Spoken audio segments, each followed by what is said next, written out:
I think Bitcoin should be worth at least $1.2 million today. And in this video, I'm going to explain to you what exactly I mean by this.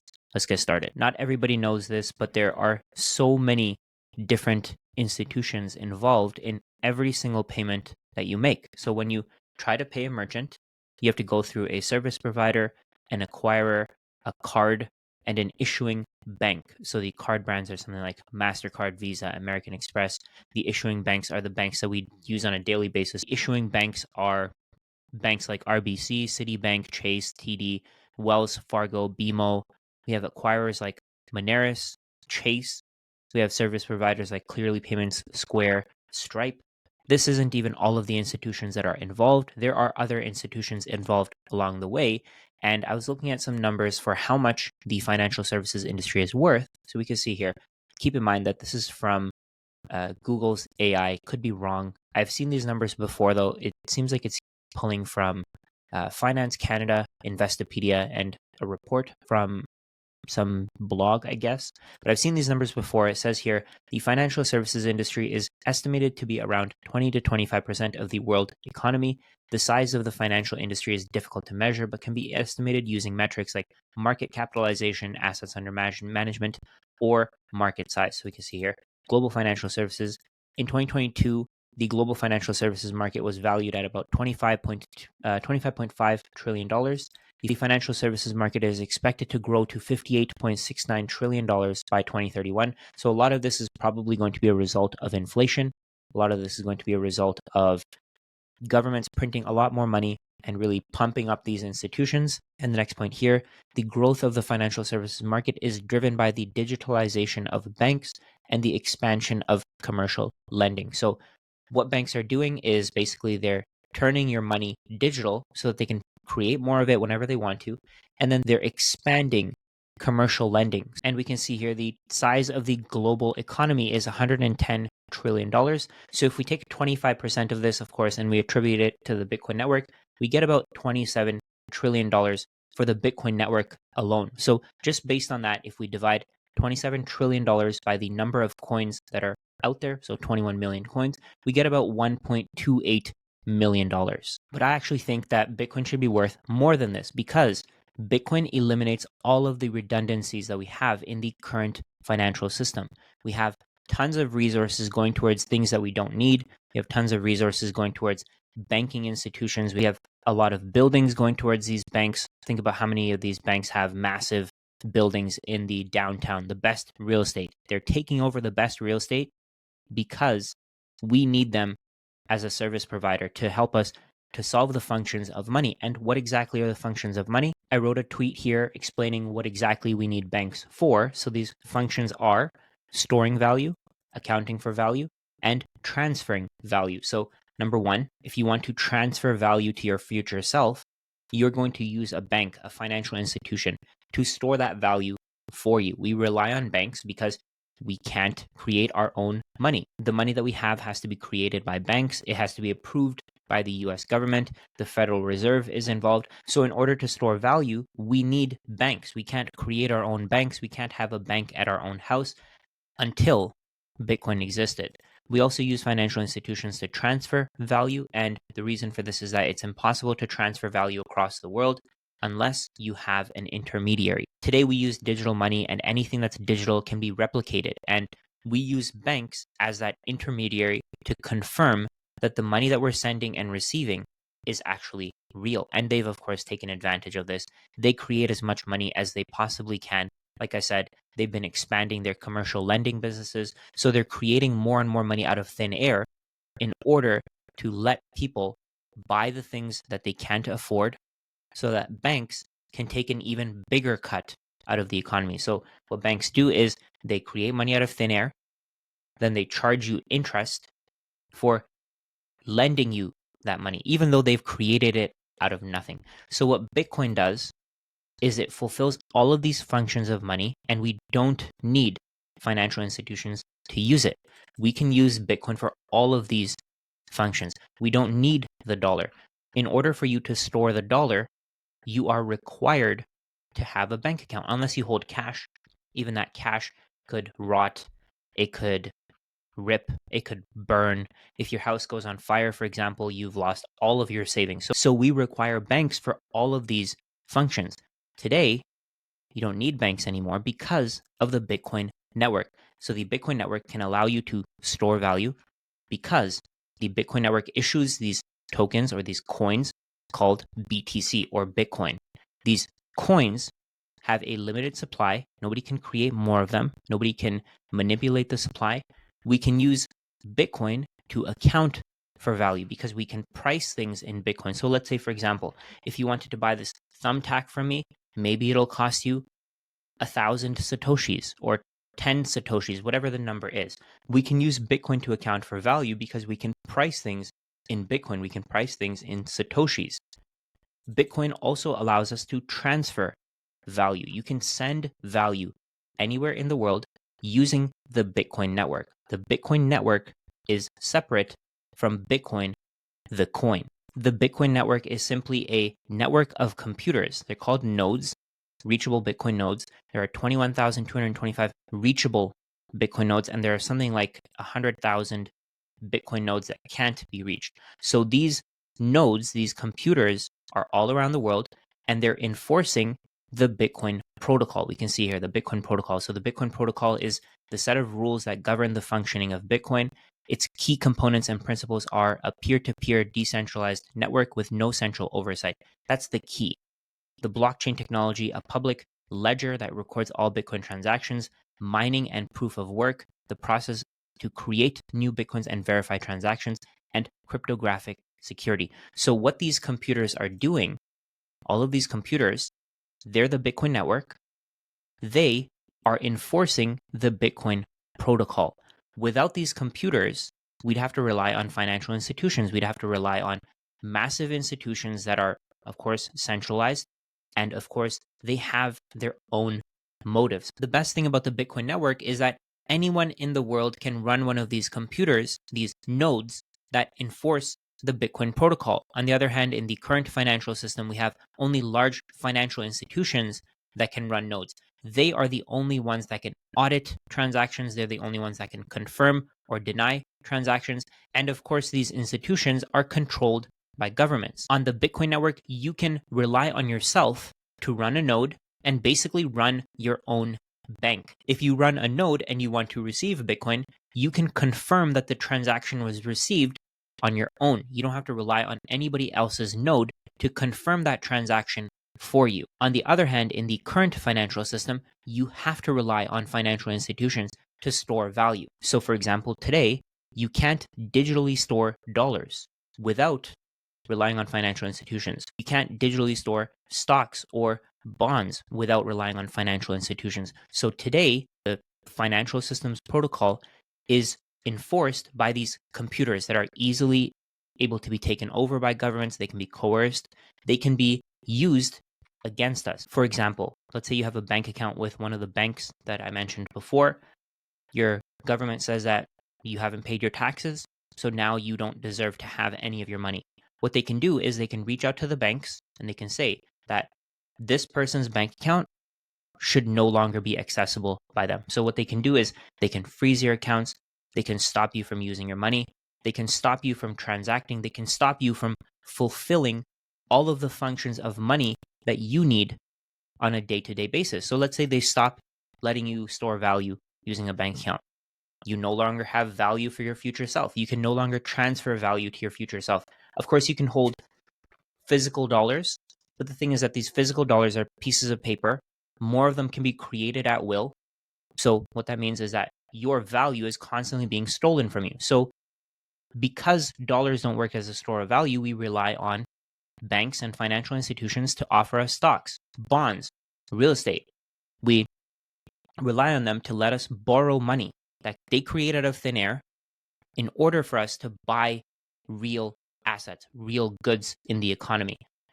Again, the issue here is that our ability to store value can be stolen. Our ability to store value relies on financial institutions. If the financial institutions that we have to use on a day-to-day basis don't like us, well, they can kick us off the network. They can get rid of us. They can stop us from being able to store value using their network. The next one, accounting for value. If you don't have access to a bank account, if you don't have access to credit cards, if you don't have access to a means of transferring value, how are you going to account for value? We rely on financial institutions for all of these services.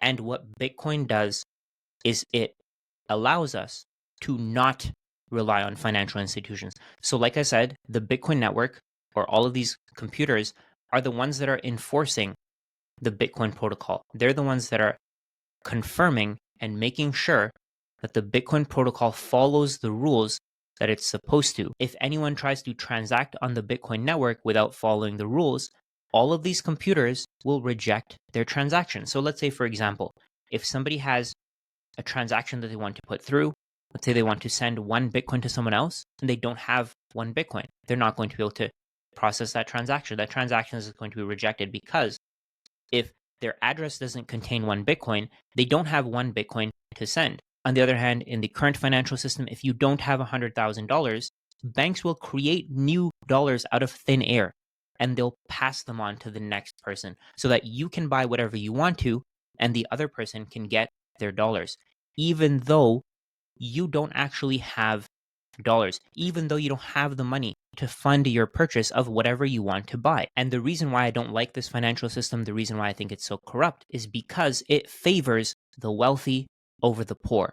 If you have a job where you're making $200,000 a year, you're going to be able to use that job, that income, as collateral essentially to borrow money and to buy whatever you want to. Let's say you have a $200,000 job, your bank will give you a $800,000 loan. So you can bring your future consumption to the present.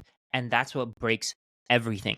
It just completely destroys the concept of time value of money. It makes it so that people don't value money right now and they start spending more than they have. They go into debt because they know that other people can borrow money that's created out of thin air and they can use that money to buy whatever they want to, meaning the price of everything goes up. So in this economy, the one that I call the legacy financial system with all these banks and financial institutions and payment processors, savers get screwed over because more money can be created out of thin air. So if you save dollars, eventually the value of those dollars is going to be extracted, it's going to be taken away from you, and it's going to be given to all of these financial institutions. It's going to be given to, let's say, politicians to pay for their salaries because your government is going to create more money out of thin air. If we take a look at the US debt clock, we can see here that the US national debt is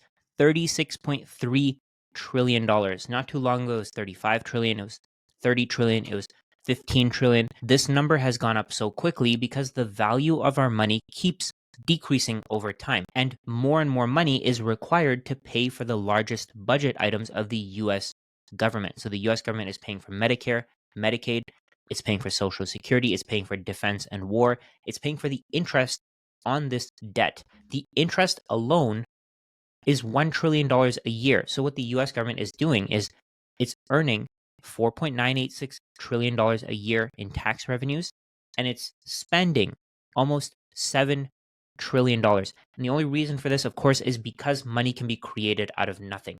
If we couldn't create money out of nothing, the US government wouldn't be able to run on a deficit and it wouldn't be spending $2 trillion more than it earns every single year. So back to these nodes, what these nodes do is they stop anybody from overspending. If you don't have Bitcoin, you can't spend. So let's say, for example, you want a mansion, you don't have 20 Bitcoin to buy it, then you can't have that mansion. It's as simple as that. On the other hand, in the current financial system, the banking system allows people to spend money they don't have in order to buy things they can't afford. And now let's go back to the topic of this video. 1 Bitcoin is worth at least $1.2 million. The Bitcoin network can completely replace the entire current financial system that we rely on. It can be used to account for value, to store value, and to exchange value with other people. Keep in mind that, of course, I haven't considered all of the redundancies that I mentioned before of the current financial system. Think about all of the resources that are being wasted on the current financial system. There's labor, there's capital, there's land, there's buildings. All of this is a waste of our resources. All of this is stopping us from advancing as a society. All of it is stopping more people from prospering in their day-to-day lives. One of the greatest things about the Bitcoin network is that anyone can access it. Anyone can use it to account for value, to store value, and to exchange value. We can see here, this website is called mempool.space. We can see every single transaction that's ever happened. If we go all the way back to block number 1, we can see this was the first block that was created with Bitcoin that's usable. We can actually see where every single Bitcoin went. We can see when it was created. We know for a fact that none of the Bitcoin on the Bitcoin network is created out of nothing. We know for a fact that all of the Bitcoin that was created was issued in exchange for an appropriate amount of work. This is where proof of work comes in. In the current financial system, there's no proof of work involved. Whenever somebody receives Bitcoin, let's say, for example, on this block, we know for a fact that they put in the appropriate amount of energy required in order to mine that block. In order to mine a block, you need to contribute a certain amount of resources to the Bitcoin network. So, for example, you have to contribute your time, your energy, your resources, your knowledge, all of that to the Bitcoin network, your hardware, all of that has to be contributed to the Bitcoin network. And if you don't have any of that, you can't create a block. Creating a block is the process of mining. So when you mine for Bitcoin, what you're doing is you're competing with other people on the Bitcoin network to create the next block on the Bitcoin network, on the Bitcoin blockchain. Anyone in the world can mine for Bitcoin as long as they put in the time, energy, resources required in order to find the next block.